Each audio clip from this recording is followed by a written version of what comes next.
Сейчас мы живем с вами в очень интересное время. Время, когда все сложнее что-либо скрыть. Можно правильно говорить, красиво выглядеть, улыбаться, создавать любой образ. Но люди все равно чувствуют, что на самом деле происходит внутри тебя. И иногда это вызывает недоумение. Я же все делаю правильно. Почему меня не принимают? В этом подкасте мы разберем, почему так происходит, почему одни люди вызывают у нас легкость, доверие, а после других остается внутренний хаос и напряжение. Сейчас уже невозможно ничего по-настоящему скрыть. Мы вступили в эпоху прозрачности и честности. Если человек пытается показать себя одним, а внутри является совсем другим, это все чаще становится заметно окружающим. Например, человек попадает в новое общество и хочет произвести впечатление, демонстрирует, что у него все классно, что он счастливый, наполненный, ресурсный.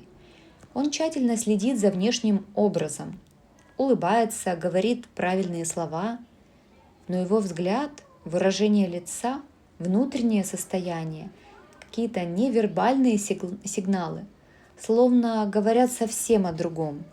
И тогда человек не понимает, почему пространство его не принимает, почему люди держатся на расстоянии, почему он говорит одно, а его воспринимают иначе, как будто бы не слышат, хотя внешне он, казалось бы, все делает правильно. Сегодня все сильнее ощущается несоответствие между внутренним состоянием человека и тем образом, который он показывает миру. Многие люди стали гораздо тоньше чувствовать друг друга, не только словами, но и интуитивно, на уровне невербальных сигналов. Человек может надеть сколько угодно масок, говорить красивые слова, улыбаться, но если внутри это не соответствует действительности, окружающие так или иначе это ощущают. Поэтому самый верный путь не создавать красивую иллюзию, а приводить в гармонию свое внутреннее состояние. У каждого человека должен быть свой образный чемоданчик инструментов, с помощью которых он умеет восстанавливать себя, отдыхать, заботиться о себе, проживать честно, открыто свои эмоции, для того, чтобы возвращать внутреннее равновесие. А иногда лучше вовсе не идти туда, где приходится постоянно играть роль, казаться тем, кем ты не являешься, или скрывать свои настоящие чувства. Трансляция своей правды становится особенно важной, потому что постоянное поддержание масок требует огромное количество энергии. Человек тратит силы не на жизнь, не на развитие, а на то, чтобы соответствовать выдуманному образу. Именно поэтому ему становится все сложнее находить ресурсы для реальных изменений. Если человек позиционирует себя как того, кто любит и ценит себя, а в действительности относится к себе совсем иначе, это тоже ощущается окружающими. И они соответствующе относятся к вам. Например, женщина создает образ утонченной, ухоженной леди, но дома, когда ее никто не видит, совершенно перестает о себе заботиться. Однако именно то, каким человек является наедине с собой, постепенно становится его настоящей энергетикой. И сегодня именно энергетика, энергия, аура человека выходит вперед, а уже потом внешний образ. Раньше было актуальным выражение «встречают по одежке». На данный момент это выражение утрачивает свою актуальность. Сейчас человека встречают по его энергетике. То есть одеть он на себя может все, что угодно, как угодно себя классно преподнести, но энергетика играет сейчас ведущую роль. Наверняка многие замечали, что после общения с одним человеком остается ощущение легкости, спокойствия, ясности, а после другого внутренний хаос, словно невозможно понять ни себя, ни другого человека, какой же он на самом деле. Потому что, кажется, он говорит одно, чувствуется другое. После разговора возникает странная путаница даже в своих собственных ощущениях. И такое состояние часто появляется, когда человек одновременно играет множество ролей. То есть старается казаться тем, кем не является. Возникает внутреннее противоречие, которое ощущается окружающими.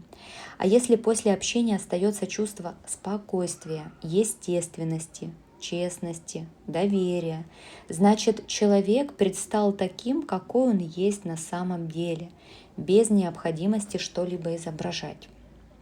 Поэтому сейчас очень важно не только анализировать слова другого человека, сколько прислушиваться к своим ощущениям. И еще важнее самим стремиться к честности перед собой. Потому что все, что человек пытается скрыть, постепенно проявляется через его поступки, состояние, отношение к жизни. В конце концов, проявляется через его внешность, мимику, выражение лица. Это невозможно полностью замаскировать ни за красивой одеждой, ни дорогими вещами, ни правильными словами. Именно поэтому человек, который искренне заботится о своей душе, теле, внутреннем состоянии, который создает вокруг себя совершенно особую атмосферу, он не только выполняет какие-то бесконечные дела, обязанности, но человек умеет себя наполнять свою жизнь радостью, удовольствиями, благодарностью, простыми счастливыми моментами. Такой человек не живет в позиции жертвы. Он не ждет, что счастье однажды придет извне, благодаря обстоятельствам, другим людям или удачному стечению событий. Он сам ежедневно создает для себя пространство радости и внутренней опоры. Потому что дела никогда не заканчиваются, а способность радоваться жизни – это осознанный выбор. Именно поэтому рядом с такими людьми хочется находиться. Они воспринимаются как спокойные, надежные, наполненные. Им хочется помогать, с ними хочется сотрудничать, им доверяют. Их ресурсность чувствуется не потому, что они стремятся производить впечатление, а потому что они в действительности живут в согласии с собой. Сегодня все большее значение приобретает не статус, не должность, не количество достижений и даже не внешняя привлекательность, а внутреннее состояние человека, который имеет свою самоценность, уверенность, спокойствие, внутреннюю доброту к себе, к другим. То, что мы условно называем энергетику, вот эти все качества, состояния, отношения к себе и создает вот эту энергетику, которая исходит от нас.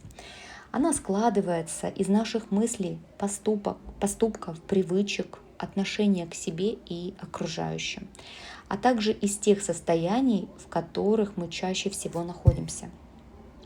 Эта внутренняя сила может усиливаться или ослабевать.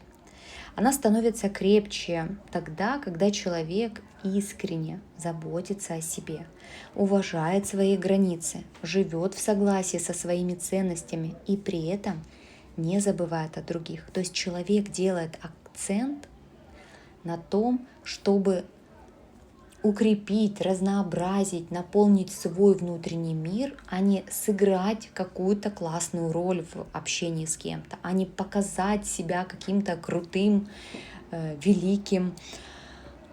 То есть акцент основной вот этого человека на свое внутреннее состояние, на его усиление этого состояния. Сегодня все чаще именно внутреннее состояние становится тем, что люди замечают в первую очередь. И лишь затем они обращают внимание на внешность, статус, какие-то материальные атрибуты. Можно сказать, что мы живем во времена внутренней открытости. Все больше проявляется истинная суть человека. И как бы он ни пытался создать определенный образ, именно его подлинное состояние становится самым убедительным. Ведь слова могут вводить в заблуждение, а внутреннее содержание нет.